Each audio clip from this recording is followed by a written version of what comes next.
around to the back of the car, then I found her. My sister laying there. She's curled up. At first, Ramona's murder looks like a burglary gone wrong. We know the gunshot occurred in the vehicle. There were a bunch of dots, but they didn't connect anywhere. They just raised suspicion.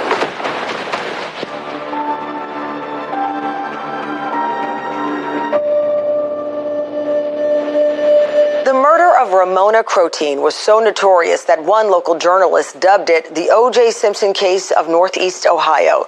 2 decades later, people are still talking about it, still debating alternate theories, still wondering if justice was ever served.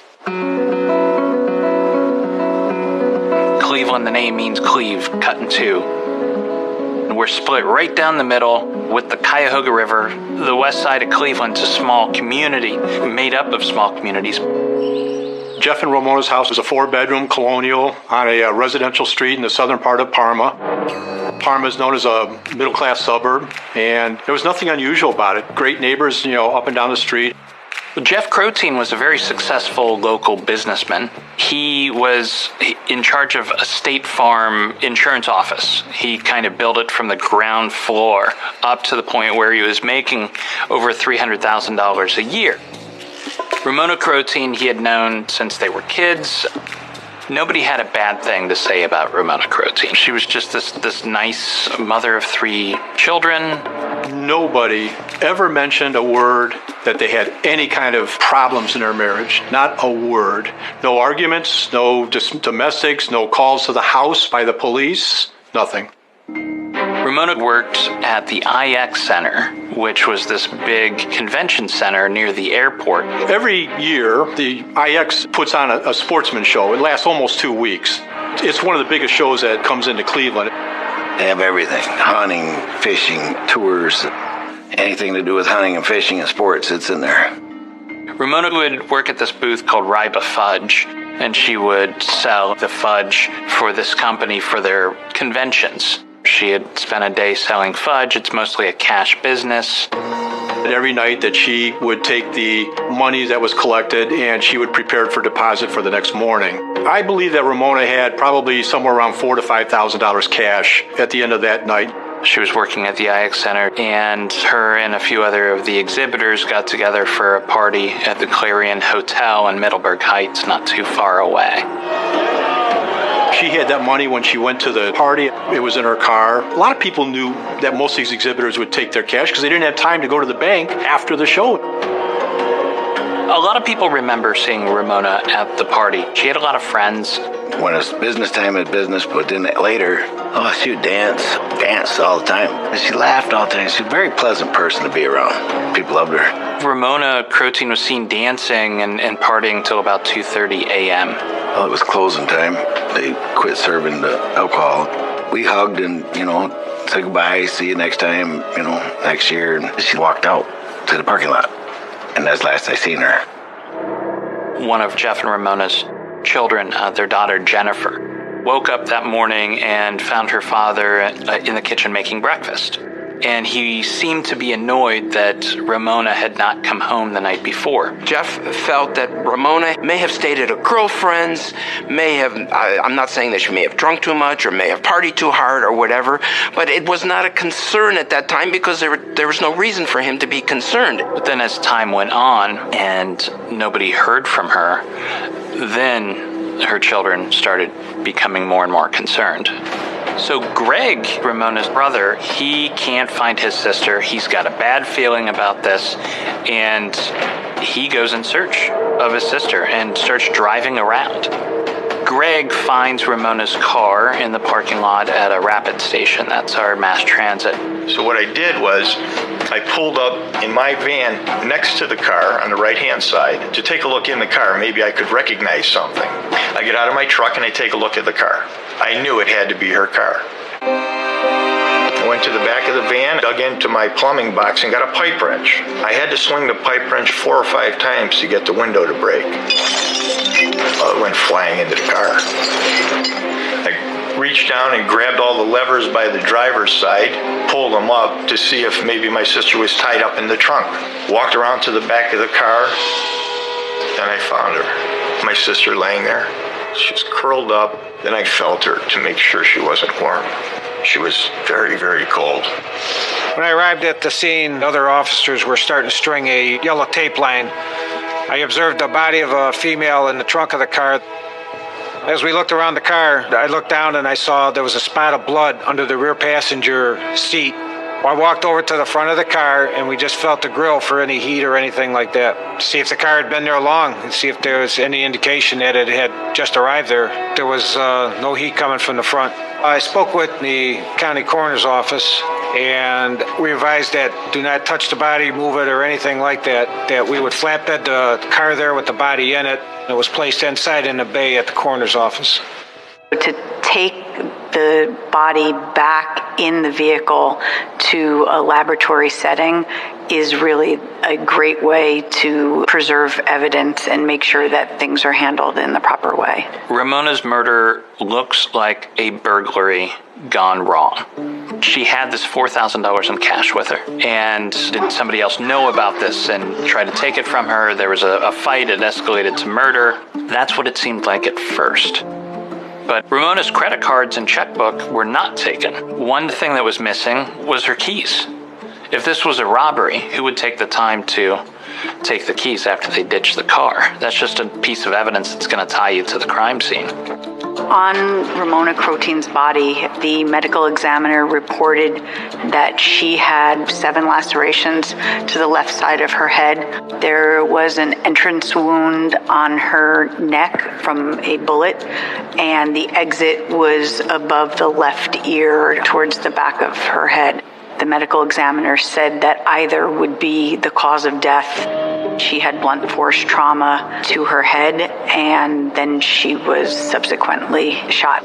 So although Ramona Crotein was found in her trunk, the trajectory of the bullet went into the passenger rear seat and was located underneath the padding. And you would have to then match that defect in the seat with the trajectory within Ramona Crotein's head. I did not see any evidence in the photographs that blunt force trauma happened within the vehicle. Then you move backwards and say, well, where did that begin? An anonymous call came to the police indicating that Mr. Crotein was involved with somebody that he worked with.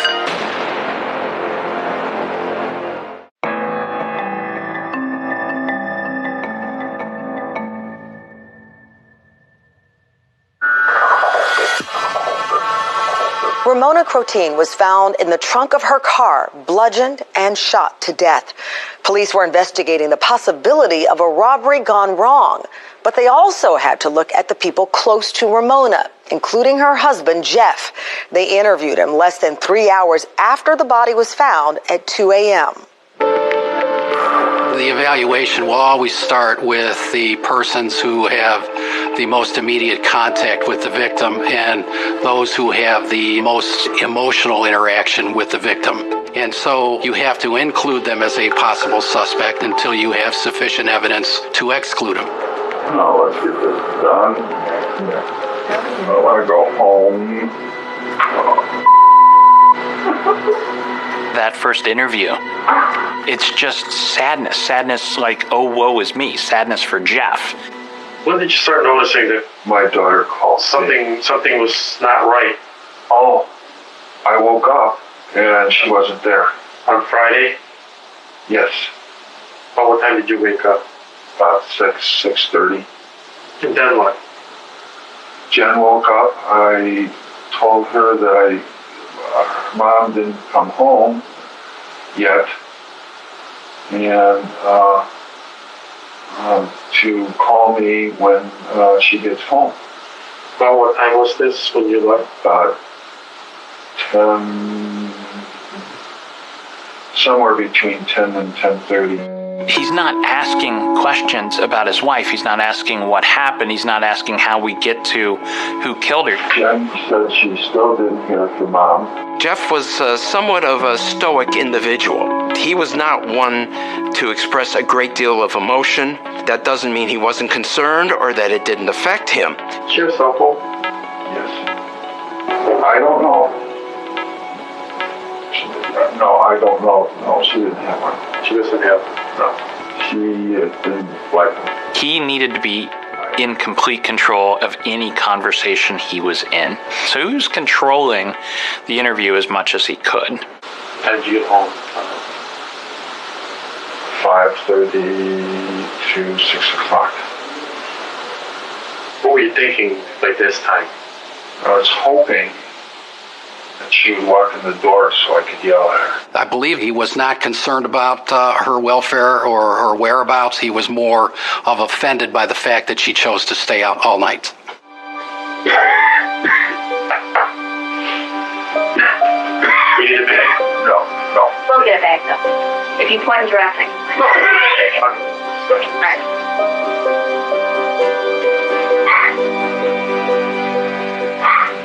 Right. Keep breathing. Keep breathing. You have numbness and tingling in your arm? Just got numb right here. Okay. Okay. I am going to take it as Southwest, I think, just because I can't look at you without an EKG, and you need an EKG. Jeff was in terrible physical condition. Jeff had heart problems. I know that he had a lot of medical visits and appointments. Let's let me wrap this up. Yeah, we'll be done in like 10 seconds here. If Jeff had done this and he had driven Ramona's car to the RTA rapid station, how did he get home? Jeff could not have walked probably down the street from his house to the stop sign. The evidence revealed that that car had to have been parked in the early morning hours as far as the parking patterns. I mean, we don't have videotape of the parking lot. We don't have, GPS or any of those items of evidence that would exist today. If somebody dropped the car off, we felt they had to get out of there somehow. I initiated contacting all the cab companies in our area that respond there. I would ask them if they had any runs into the RTA, Brook Park Road area, back to the Clarion, back to Parma, back to anywhere. Nobody had any runs in that time. There was no drop-offs or pickups in the area. Even if he did everything, somebody still has to get him from that rapid station back home. He didn't walk. Too far to walk. He didn't take a cab. This was before Uber, So somebody, if he's involved, brought him home. So who was that person? It could have been either that Jeff did get a ride, which was highly unlikely because he was really not a social person. He didn't have a whole lot of friends, or he just didn't do it. I absolutely believe that the only way that this works is that Jeff Crotein had an accomplice. The police thought that Jeff Crotein's accomplice was the woman he was having an affair with, but they could never prove that. Now, I don't think she had anything to do with that part of it. The anonymous call came to the police indicating that Mr. Crotein was involved with somebody that he worked with. Of course, that doesn't necessarily mean that this is a motive for murder, but it's certainly evidence of a strained marriage if you're involved in a relationship with somebody other than your spouse. The police were continuing to investigate the case, and part of their investigation would be continued surveillance of the Crotein home. I drove by, I noticed there was rolls of carpet padding laying on the front lawn and a roll of carpet in the driveway. Well, that was brand new carpeting, or it appeared to be brand new. It was on rolls. It still hadn't been unrolled yet. And they're like, oh, that's strange. He's putting in new carpet. I set up a surveillance to see if they were going to throw out the old carpet. I learned that the carpet was taken to a dumpster behind Buddy's Carpet on Northfield Road. When I opened the dumpster, there was a carpet inside. The carpet was recovered, and I took it to BCI to look for any type of evidence on the carpet. He went over with some lighting equipment, and he found 4 spots. He field tested these spots for human blood, and he told me they were positive. On the carpet is some blood from Ramona Crotein. And suddenly, this is a staged crime scene, and we have to take a look at the husband. Jeff and Ramona's daughter, Jennifer, was home. She was taking a break from college, and she was sleeping in bed. It was 11 feet from her parents' bedroom. The daughter didn't remember her mom coming home. And had she come home and there was this vicious fight, she would have heard it and would have woken up. There's a blood spatter on her Ramona Crotein's socks that she was wearing, and then the shoes were put over the socks so that the blood was covered by the shoe, clearly inconsistent with her wearing the shoes at the time the attack took place. And then you have to ask yourself, well, why would anybody go to the trouble of, after killing Ramona Crotein, go and put tennis shoes on her? Using that type of reason and common sense in evaluating the evidence and looking at the sequence of how death came to Ramona Crotein, I believe all shows that this took place in her bedroom. What are you doing ripping out carpet after your wife was murdered? The headboard to the bedroom set had been removed by burning it in the fireplace. Why a grieving husband would go through this process.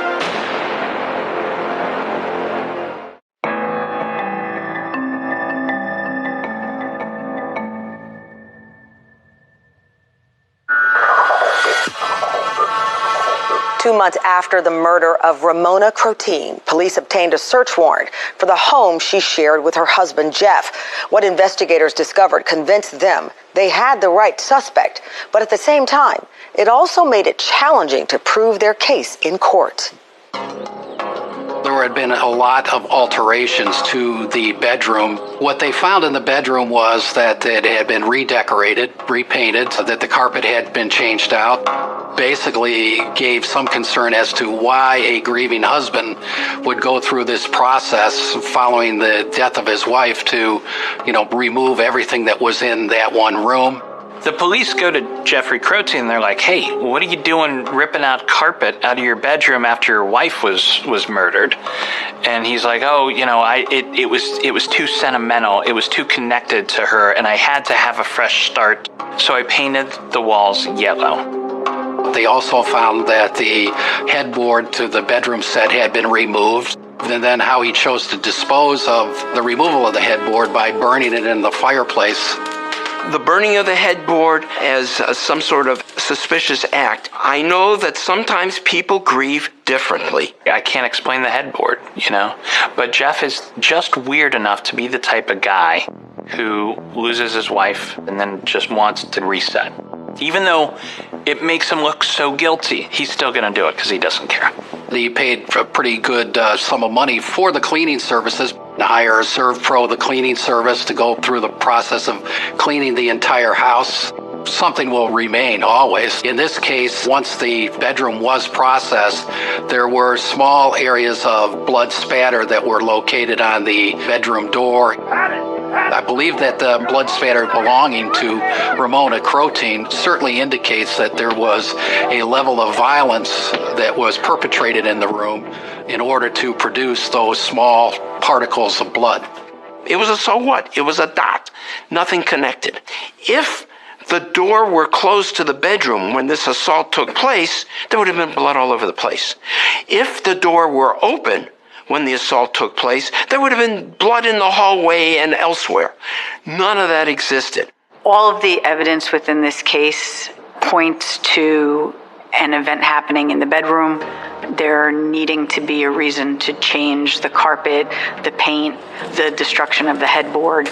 And then throughout the house, you see little pieces of blood evidence. So the sequence of events in Ramona Crotein's death certainly could be starting in the bedroom, moving to the garage, and then ending in the vehicle.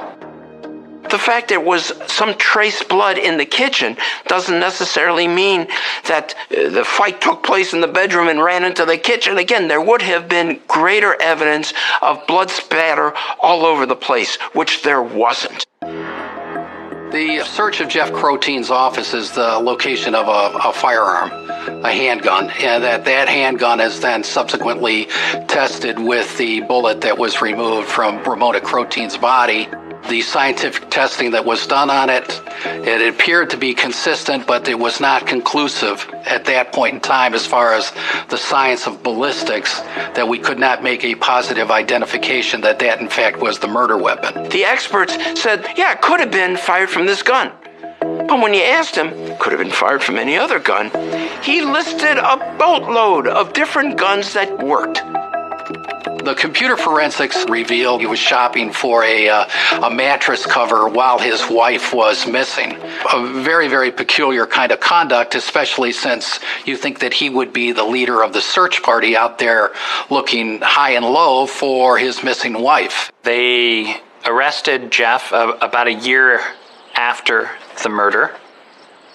I believe that what occurred that night was that Ramona Crotein came home.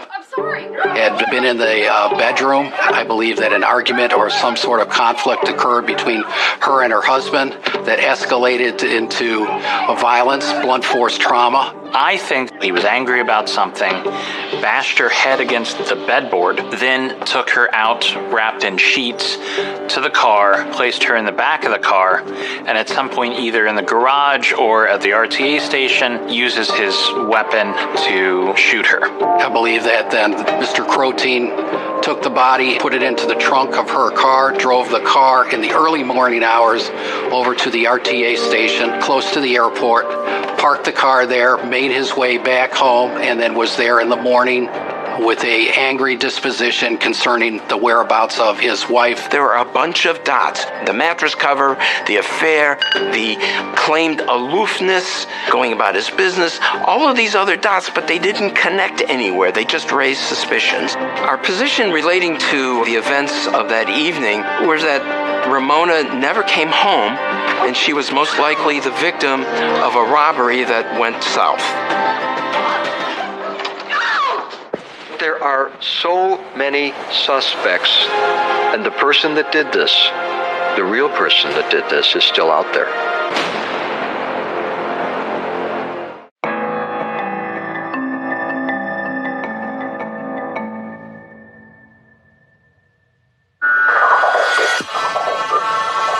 Jeff Crotein was charged with first-degree murder for killing his wife, Ramona, but he was also charged with tampering with evidence. A central question for the jury was whether Jeff Crotein's total remodeling of his bedroom was an extreme attempt to sanitize a bloody crime scene or just an eccentric man's strange way of grieving. One of the charges, over and above the charge of murder, is the charge of tampering with evidence. And you'll find, as I review the evidence, the defendant engages in a calculated destruction of a crime scene and a calculated destruction of evidence throughout the course of this investigation. Ladies and gentlemen, you're going to find that the defendant's actions speak the words guilty of murder. Thank you. People lose a loved one, they close the door of that room and they never go in it again. People lose a loved one and they take everything that person owns and say, I want it out of here, I don't want to deal with it. There's a lot of different ways people deal with death. And Jeff Crotein's choice, the choice that he made, has got him indicted for murder. There are so many suspects, and the person that did this, the real person that did this, is still out there. And it's not that man. I have never been subject to a situation such as that, so I cannot say what the expected emotional response would be. Different people react differently to different news, and we just accepted that this is how he took that unfortunate information. As the investigation continued, did there come a time where you went to the Crotein residence to meet with the family and Mr. Crotein? Yes, sir. March the 29th, which was a Saturday, 2003. Shortly after the news of Ramona's death, there were police persons. They were in and out of the house. And this is before any sort of supposed cleaning of the house occurred. Does there come a time that you go up to the defendant's bedroom with Jennifer Crotein? Yes. When you went up into the bedroom, did you make an examination of the jewelry box belonging to Ramona Crotein? I was standing near it. Jennifer had it open. While you're up there with Jennifer, does anything happen? I was upstairs with Jennifer probably about not even 7-8 minutes, and Jeff Crotein arrived upstairs in the bedroom. He just wanted to know what we were doing, and I explained that we were just looking around. I'm looking for anything that would help us with Mona. And what was his response? He stated that this was his and Mona's room and that I would have to leave. At no time did anybody from law enforcement notice spattered blood, stains somewhere. Jeff did a lot of things that would have brought suspicion on him. Things like calling a company to come in and clean the house. And ma'am, by whom are you employed? I used to work for Serpro. So you would go in as an employee of Serpro to clean whatever premise that you were assigned to? Yeah. What kind of stains were you accustomed to removing? We had different chemicals for different stains. We had stuff for coffee. We had stuff for like pet urine or for blood stains. The cleaning service. Like water stains. I mean, they are specialized services that do everything from storm damages to crime scenes. So, that again raises questions. Let's turn our attention then to May of 2003. When you initially met this Mr. Crotein, did he take you to where you were supposed to clean? He said we were to start upstairs. Starting with the master bedroom, were you given specific instructions of what to clean in the master bedroom? We were supposed to do everything between the ceiling and the floor, and he kept saying how the doors weren't clean enough for him. And I used all the chemicals I had at the time to clean the doors, and the doors were clean. I couldn't get any cleaner than what I already did. I think you talked about he was complaining because he wanted the doors to shine. Yes, I did. You weren't real happy about that, right? No. Okay, all right. But as you're working on the door, you're looking at the door, right? And you've cleaned it several times and you viewed it. Just as you worked on the ceiling, just as you worked on the walls for several hours, I think up to 6 hours? Yes. And did you ever see any blood in that room? No, I did not. Did you ever see any tissue or fiber? No, I did not. And you were working really close in, weren't you? Yes, I was. Thank you. I think that the strategy was to focus more upon the science, highlight the blood spatter, to educate the jury on the science of blood spatter analysis. You have a DNA match, 3 specks of blood on the carpeting, garage wall, and also on the inside edge. And again, when you talked about the door before in the master bedroom, just to reiterate that wasn't actually on the door, it was on the inside edge of the door, correct? Just along the hinge, that edge right there. You found a needle in the haystack. Okay, that doesn't necessarily mean anything. So those 5 specks, all those are matches for Mrs. Crotein. Yes. Okay. Other than that, in that house, you cannot say to a reasonable degree of medical certainty that there's any other matches, correct? No. Jennifer Crotein, would you ever betray that love for your mother by walking in this courtroom, sitting on that chair, and lying for your father?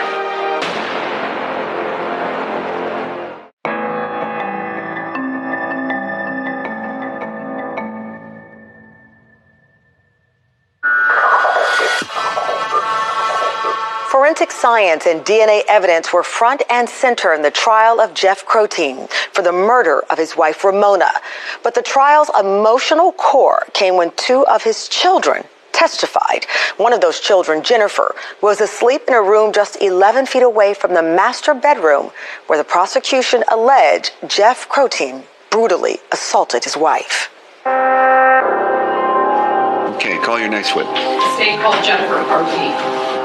Describe for us your relationship with your father. He wasn't too involved when we were children. All right, but more so a financial provider than anything else. Jennifer Crotein's testimony was significant in providing a reasonable theory of innocence for Jeff Crotein. She testified that she didn't see her mother come home that night. I wasn't woken up throughout the night because I would have heard something if my mom was murdered in our house. I didn't hear anything. I went to bed and I woke up and didn't hear one single thing. I would have been woken up. For someone to say that the daughter would not hear, it depends. Does blunt force trauma make a ton of noise? It really depends on the situation. Now, what makes you think you would have been woken up? Her hearing, like arguing, maybe. I mean, I would have heard a thump. If, someone was fighting, I would have heard something. I was right across the hall. But you didn't hear anything, did you? No, I didn't. Jennifer Crotein is a very important witness. If we're to believe the prosecutor's version of events, her father is in there and is ramming her mother's head into the bedboard. That would have made a lot of noise. And Jennifer says she didn't hear that. What happened to your mother's headboard in her bedroom? My dad had burned it, cut it up and burned it. So the day before the funeral. And how did he cut it up? I wasn't exactly up there or sure. I mean, heard noises up there. Wasn't sure what he was doing. Smelled the smell of the varnish and put two and two together. Oh, okay, wait a minute. You smelled varnish? Yeah, from the headboard. It was some odor. I'm not sure if it was varnish. I mean, all right, so some odor from the wood of the headboard. What was being burned in that fireplace? At that time, I found out it was the headboard. Did you think it was strange? I thought it was, like, I wouldn't have done it, but I wasn't sure in the state of mind, like, a person, what they would do after losing, like, their wife. And so, like, his wife being murdered, I mean, I just took it as, it's grieving. But I pretty much took it as. If you had been awakened during that evening and you heard a very violent, loud argument and heard thuds and bumps in the night between your father and your mother, what would you have done? Probably grab my hockey stick. I would have went out there. I mean, if I heard it... You wouldn't have stayed in your room and cowered, would you? Oh, no. Now, during that day of March 21st, did you have occasion to go into the master bedroom of your mother and father? Yes. How soon after you got up did you go in there? Maybe an hour or two. And what did you do when you were in there? Did my sit-ups on their floor in front of... to watch TV. The next morning, Jennifer was in the area of the bedroom, I think, doing exercises. Had there been evidence of blood somewhere, it would have been observable to her. And on that morning, March 21st, 2003, you walked into your parents' master bedroom. Anything wet on your feet? No.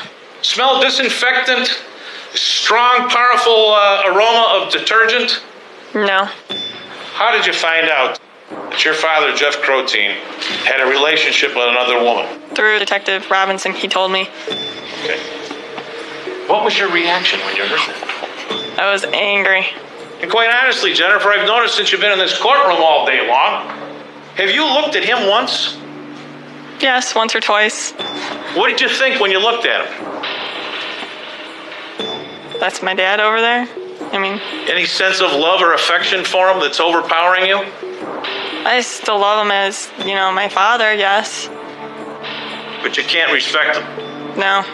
Will you ever respect him for what he did? No. How much do you love your mother now? As much as I've always loved her. You can never stop loving your mother, correct? Never.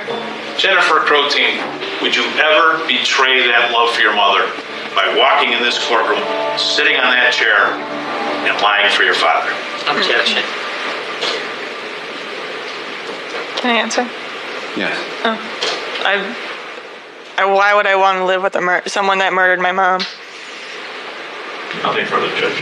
You don't live with him, do you, Jennifer? No. Looking at the children's testimony and recognizing that they were in a very, very difficult spot. I mean, they had lost their mother that all of them dearly loved, and their father was on trial for a murder. The friction that my brother, sister, and I have with my father is due to the affair that he had. We're very upset with that. Other than that, we support my father completely. From my view of it, they were not going to be the person that was going to come in and seal their father's fate by saying that their mother returned home that night. Ladies and gentlemen, there was an argument that ensued that caused this woman to get a tumor-like bump at the top of her head. I submit to you that in and of itself caused her to just keel over. Caught off guard, surprised, and then this defendant started beating on her. And he beat on her 7 times. It was 1, 2, 3, 4, 5, 6, 7. realizing what he has done now, wraps her up in that comforter, takes her downstairs and puts her in the car. And ladies and gentlemen, I submit to you that this poor woman was still thrashing about. So what was left to do? You put a bullet in her. Because that would be the only way he could finish her off. Now, what's the number one issue that the prosecution cannot and have not overcome? Jennifer Crotein is footsteps away from this beating and attempted homicide in the house. She's footsteps away. And they're not denying that. They're not saying to you, oh no, she lied, she wasn't even there. They have to say that she was there. They can't overcome that. As far as we were concerned, there was no evidence that established that Ramona had actually come home that evening. There is absolutely no link to this man. The only science they have that they will tell you is that there are 5 specks of Ramona Crotein's blood in her home that she has lived in for over 17 years. And you heard the experts say that's not unusual. That's their case. To put him here, to put him in this kind of jeopardy on this kind of evidence is incredible. Don't let them do this to this man. It's wrong. The real moment of truth is when that jury files into the courtroom. This is one of the hardest working juries I've ever seen. Did we give the jury everything that they needed to know?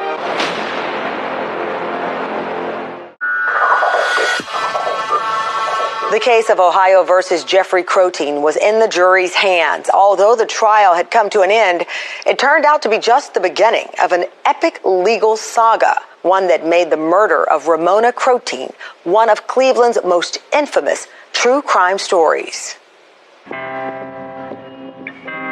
Okay, please be seated. Ladies and gentlemen, good morning. The real moment of truth is when that jury files into the courtroom. Judge is there, the room is full with spectators, family members, the accused, where you really feel that you're alive and you're apprehensive, and it's a moment of truth. All right, I've received your last communication this morning. I will ask the foreperson this question. Is there any possibility that an additional period of time today in which you may reach an agreement? No, Your Honor. You think this jury's deadlocked for good? Yes, Your Honor. All right, ladies and gentlemen, we're going to thank you and excuse you from further service. We appreciate your service. This is one of the hardest working juries I've ever seen. It ended in a hung jury, but the majority seemed to believe that Jeff did it, that Jeff was guilty. But the sticking point seemed to be this story that the prosecutor was telling, and it made sense in some ways, but it left room for reasonable doubt. They just couldn't connect all the dots for the jury. This case is still unresolved. We restart the case in 447-950, State versus Jeffrey Crotein. Is the state going to retry this case? So they tried him again, and they used the same prosecutors. And Crotein hired new lawyers, and they took another crack at it. And again, it ended in a hung jury, but they were closer this time. It was down to 2 holdouts. They weren't budging. So another mistrial. They gave their best shot a second time, and they couldn't convince 12 jurors. So you wonder, why go through it a third time? So the third trial, I joined the prosecution team. The third trial was difficult in that these witnesses had all basically testified 2 prior times. You lost the effect, the emotion, you lost the drama of the story being told from the witness stand because this was their third time to testify. There were a number of witnesses who came into trial number 3 that I described them as Hail Mary passes. I believe Mr. Twining claimed that he had seen Mrs. Crotein in the parking lot of the hotel. An attorney called me while I was out working in my yard. He said, could you tell me what you seen? Melvin Twining and his friend decided to get up at 2:30 in the morning, and they walked outside the front doors of the hotel where the party was going on. And when they walked outside that door, Melvin said that he saw something suspicious in a parking lot. I had seen a guy that looked like he was relieving himself up by the passenger side front tire of a Camry in the parking lot. Then I had thought for a brief second I saw 3 people, and then, no, just 2. And I thought it looked like somebody was struggling to get luggage into a car, into a back seat of the passenger side. It was like a struggle. And then I realized the guy was not relieving himself. He looked more like a lookout. It didn't seem right. And that late at night, why are they struggling with luggage in the car? Well, I didn't even know then the connection, but later that was the connection because that's what she drove, was a taupe Camry. Now, we didn't know that until the 3rd trial. That was discovered through my investigation and locating witnesses. I think, just like Mel Twining said, was that 2 people accosted her in a parking lot. They kidnapped her, stuffed her in the back of that car. I think there was a huge struggle. What happened was they shot her, and then they drove that car to the RTA station. I believe that those are the events that probably happened between 2:30 and 6:45 in the morning. In the 3rd trial, the jury found him not guilty of the crime of murder, and Mr. Crotein was set free on that day. I always look back on it and just say to myself, did we give the jury everything that they needed to know? I think it was that there were a few items of evidence that did not rise to the level of being proof beyond a reasonable doubt. That with the fact that the Crotein children were advocates for their father. Then you can say that reasonable people would look at that and say, I'm not quite convinced that the state met its burden of proof. Well, Jeff got his innocence in the eye of the law, but he lost everything else. He lost his reputation. He lost the relationship with his children, I think mostly because of the affair. But Jeff Crotein is kind of like the O.J. Simpson of Northeast Ohio. You know, the guy that everybody knows had some part in what happened, got away with it, but he's still interested in trying to find the real killer, in his words, at least until he died. I believe that Ramona's killer is still out there. There's cold case units. They could follow up on this. There's new DNA technology. They could try to take a look at all the evidence and stuff once again. This is one case file that I've kept, and I usually don't keep case files, but this is one case that's been open. It's been on my mind for a long time. I believe in my heart that Jeff Crotein had to have known and had to have had a hand in what happened to Ramona Crotein that night. I don't think Ramona went home that night. I think she was murdered in the parking lot of the Clarion Hotel by Jeff's accomplice. I think Jeff met him at the Rapid station and then gave him a ride home and then went home himself. I believe if the police wanted to, they could solve this case in the next month. They have blood from underneath the handle of the car that's not Ramona's. The profile's never been pulled. They could do genetic genealogy. In my opinion, they could have the answer next month. Wouldn't it be weird if it wasn't Jeff Crotein, that he had nothing to do with it? He just looked so guilty. If it wasn't him, that would be an astounding end to the story. People in the Cleveland area continue to debate whether Jeff Crotein got away with murder or if Ramona Crotein was the victim of a robbery gone wrong and her killer is still out there. But there's one haunting aspect of this case that cannot be debated. Ramona Crotein never got justice. I'm Tamron Hall. Thank you for watching Someone They Knew.